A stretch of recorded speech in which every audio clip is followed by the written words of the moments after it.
once upon a time a king who had 12 daughters, each one more beautiful than the other. They all slept in the same chamber in which their beds stood side by side, and each evening when they were in them, the king locked the door and bolted it. But in the morning, when he unlocked the door, he saw that their shoes had been worn out with dancing, and no one could find out how that had come to pass. Brother Scrim collected and published this German tale, The Shoes That Were Danced to Pieces, or The 12 Dancing Princesses, in the early 19th century. Since then, it has delighted the minds of thousands worldwide as a story of beauty and ignorance. Now let us follow an old soldier with an invisibility cloak down majestic corridors and into his kingdom. The king caused to be proclaimed that whosoever could come forward and discover where they had danced at night should choose one of them for his wife and be king after his death, but that whosoever came forward and had not discovered this within 3 days and 3 nights shall have forfeited his life. It was not long before a king's son presented himself, but in the evening his eyelids grew heavy as lead, and he fell asleep, and when he woke in the morning, all 12 had been to the dance. For their shoes were worn out with dancing. It had holes in the soles. On the second night, and the second and third nights, it fell out just the same, and then his head was struck off without mercy. Many others came after this and undertook the enterprise, but all forfeited their lives. Now it came to pass that the poor soldier, who could serve no longer, found himself on a road to the town where the king lived. There he met an old woman who asked him where he was going. "I hardly know myself," said he. I have a mind to, and I didn't just, I have a mind to discover where the princesses dance their shoes into holes and thus become king." "That is not so difficult," said the old woman. "You must not drink the wine which will be brought to you at night, and must pretend to be sound asleep." With that, she gave him a little cloak and said, "If you put that on, you will be invisible, and then you can steal after the 12.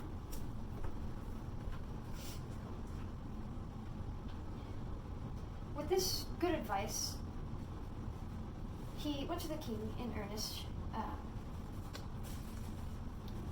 announced himself as a suitor, and he was conducted that evening at bedtime into an antechamber. And as he was about to go to bed, the eldest brought him a cup of wine, but he had tied a sponge under his chin and let the wine run down into it without drinking a drop. Then he lay down, and when he had lain a while, he began to snore as if in the deepest sleep. 12 princesses heard that and laughed, and the eldest said, "He too might have well have saved his life." With that, they all got up, opened cupboards, wardrobes, presses, and dressed themselves before the mirrors. They sprang about in the prospect of the dance, and only the youngest said, "I know not how it is, you are all very happy, but I have a strange feeling. Some misfortune is certainly about to befall us." "Thou art a goose, who art always frightened," said the eldest. "Hast thou forgotten how many king's sons have already come here in vain? I had hardly any need to give the soldier a sleeping draught, for he..." When they were all ready, they looked carefully at the soldier, but he had closed his eyes and did not move or stir, so they felt themselves quite secure. The eldest then went to her bed and tapped it. It immediately sank into the earth, and one after the other, they descended through the opening, the eldest going first. The soldier tarried no longer, put on his little cloak, and went down last. With the youngest, halfway down the steps, he just trod a little on her dress. She was straightened and started back with, "What is that? Who is pulling on my dress?" "Don't be silly," said the eldest. "You have caught it on a nail." Then they all went down, and when they were at the bottom, they were standing in a wonderfully pretty avenue of trees, all the leaves of which were of silver. They shone and glistened. The soldier thought, "I must carry a token away with me," and broke off a twig from one, giving off a loud report. The youngest cried out again, "Something is wrong. Did you hear that crack?" But the eldest said, "It is a gun fired for joy, because we have gotten rid of our prince so quickly." After that, they came into an avenue where all the leaves were of gold, and then a third where all of them were of diamonds.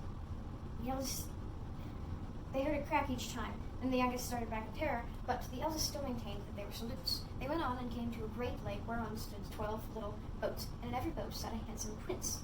The princes were waiting for them. The soldier seated himself by the youngest. Then her prince said, "I can't tell why the boat is so much heavier today. I shall have to row with all my strength if I am to get it across." "What should cause that?" said the youngest, "but the warm weather.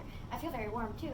On the opposite side of the lake stood a splendid, brightly lit castle from whence resounded the joyous music of trumpets and kettle drums. They danced there till 3 o'clock in the morning, when all their shoes were danced into holes, and they were forced to leave off. And the princes rowed them back again over the lake, and this time